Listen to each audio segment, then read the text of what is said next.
안녕하세요. 명예교수 박정훈입니다. 저는 올해 91세인데도 일주일에 3번은 의원에서 환자들을 만나고 있습니다. 놀라우신가요?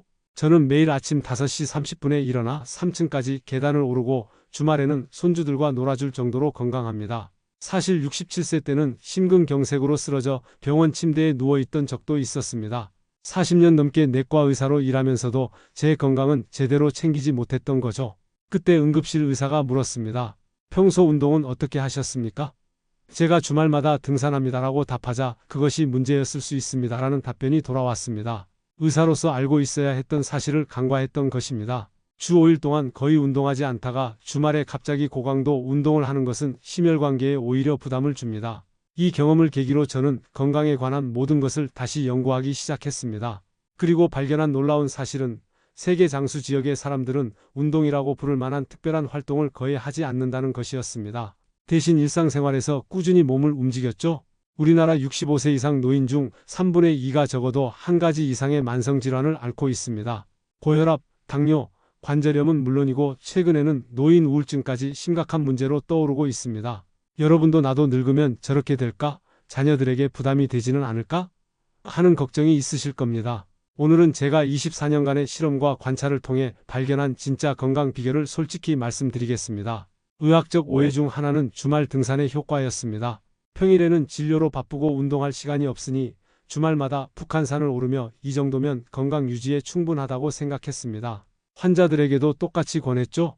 하지만 병원 침대에 누워 의학 저널과 최신 연구 논문들을 검토하면서 특히 블루존 그러니까 세계 장수 지역의 생활 패턴에서 발견한 사실은 달랐습니다. 이탈리아 사르데냐, 일본 오키나와, 그리스 이카리아 등의 장수 노인들은 운동이라고 부를 만한 활동을 거의 하지 않았습니다. 대신 그들은 일상생활에서 꾸준히 몸을 움직였습니다. 퇴원 후 직접 실험해본 결과도 흥미로웠습니다. 심박수, 혈압, 혈당 수치를 측정하며 다양한 활동을 비교했는데 한 번에 2시간 등산하는 것보다 하루에 10분씩 여러 번 걷는 것이 심혈관 건강에 더 효과적이었습니다. 의학적으로 설명하자면 지속적인 중간 강도의 활동은 인슐린 감수성을 높이고 혈관 내피세포 기능을 개선하며 만성적인 염증 수치를 낮춥니다. 이는 강도 높은 간헐적 운동보다 노년기 건강에 더 중요한 요소들입니다. 24년간의 자기 관찰과 환자 데이터를 바탕으로 제가 개발하고 실천해온 구체적인 건강관리법을 공유하겠습니다. 첫째, 기상 직후 36에서 38도의 미지근한 물 250ml를 마십니다. 이는 야간 탈수 상태에서 신체를 회복시키고 위장과 운동을 자연스럽게 자극합니다. 찬물은 위벽을 과도하게 자극하고 뜨거운 물은 식도 점막에 미세 손상을 줄 수 있어 피해야 합니다. 둘째, 하루 15분간 주요 관절의 가동 범위를 넓히는 운동을 합니다. 경추, 경관절, 요추, 슬관절 순으로 진행하며 통증이 없는 범위에서만 움직입니다. 처음에는 3분부터 시작해 점진적으로 늘려갑니다. 셋째, 하루에 한 번 60분 운동하는 것보다 12번에 나눠 5분씩 활동하는 것이 대사 건강에 더 효과적입니다.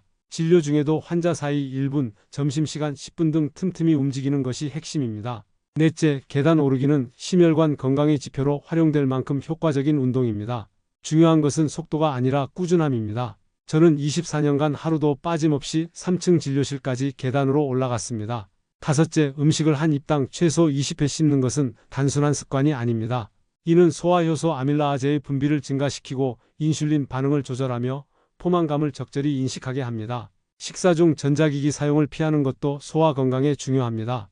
여섯째, 수면 전 90분부터 블루라이트를 차단하고 10분간 긍정적 성찰과 심호흡을 통해 부교감 신경을 활성화합니다. 이는 수면의 질을 높여 다음날 신체 기능을 최적화합니다. 이 방법으로 실제 효과를 본 환자들이 있습니다. 81세 대장암 사기 환자는 일반적인 예후가 6개월이었으나 미지근한 물 마시기와 씹기 훈련을 꾸준히 실천한 결과 3년이 지난 지금도 종양 마커가 안정적으로 유지되고 있습니다.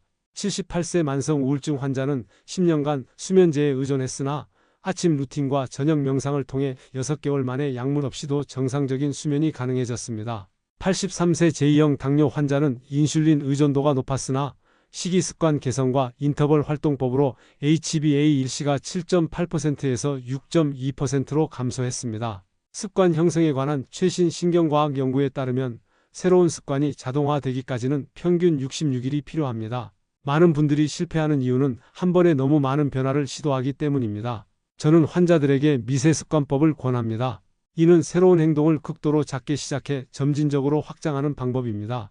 1주차 아침에 물 한 잔만 마시기, 2주차 물 한 잔 3분 스트레칭, 3주차 물 한 잔 3분 스트레칭, 음식 20번 씹기. 이런 방식으로 접근하면 성공률이 현저히 높아집니다. 심신의학 분야의 연구는 정신 상태가 신체 건강에 미치는 영향을 명확히 보여줍니다. 긍정적 마음가짐은 코티솔 수치를 낮추고 면역글로불린 A를 증가시키며 텔로미어 길이 유지에도 도움을 줍니다. 저는 환자들에게 하루를 긍정적 자기 암시로 시작할 것을 권합니다. 오늘 나는 조금씩 더 건강해지고 있다. 처음에는 형식적으로 느껴질 수 있지만 신경가소성에 따라 이런 생각이 뇌의 실제 회로를 재구성하게 됩니다. 또한 85세 이후에도 새로운 기술을 배우는 것이 인지 기능 감소를 현저히 늦춘다는 연구 결과도 있습니다. 저는 85세의 스마트폰 사용법을, 88세의 디지털 영상 제작을 배웠고 이는 제 뇌 건강에 큰 도움이 되었습니다. 제가 40년 이상의 의학 경험과 24년간의 자기 실험을 통해 발견한 건강의 핵심을 정리하자면 이렇습니다. 건강은 특별한 활동이 아닌 일상 속 미세한 습관들의 총합입니다. 주 1회 등산보다 하루 5분씩 움직이는 것이 더 가치 있습니다. 변화는 극도로 작게 시작해야 합니다. 의학적으로 볼 때 신체는 점진적 적응을 통해 가장 효과적으로 개선됩니다. 지속성이 모든 것을 결정합니다. 생리학적으로 간헐적 고강도 자극보다 일관된 저강도 자극이 노년기 적응에 더 효과적입니다. 마지막으로 정신과 신체는 분리될 수 없습니다. 긍정적 마음가짐은 단순한 심리적 위안이 아닌 실제 생화학적 변화를 일으킵니다. 오늘부터 어떤 작은 습관을 시작해 보시겠습니까? 미지근한 물 한 잔으로 시작하는 것은 어떨까요? 여러분의 건강한 노년을 위한 여정에 제 경험이 조금이나마 도움이 되기를 바랍니다. 인생은 마라톤입니다. 건강 역시 마찬가지입니다. 천천히 꾸준히 나아가십시오.